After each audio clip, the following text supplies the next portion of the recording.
All right, so now let's talk about technical formalities, which is basically how to use this system so that you can have an enjoyable experience here. I think we all know what it feels like to buy a new phone or a new computer or get a new program or a new application and not know how to use it and get really frustrated with it. Or a new social media platform.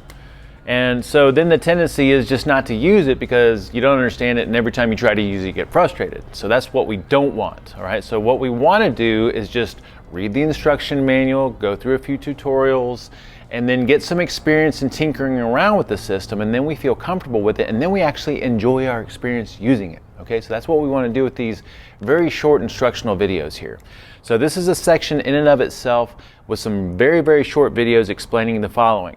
Number one, how to get the SuperHumans United community on your phone as an application. Most of us use the phone application more than we use the PC version, but then we also want to talk about how to access SuperHumans United through the computer.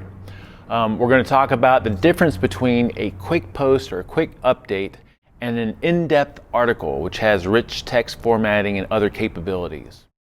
We'll talk about how to participate in the questions and polls and how to create your own questions and polls. And then we'll talk about the difference between SHT News or the SHT newsletter versus information that's coming from SuperHumans United through your email system. And then finally, we'll talk about notification settings and how to set that up so that you're not getting pinged all the time, and at the same time, you're still getting the information that you want, okay? So we'll see you in the next instructional video.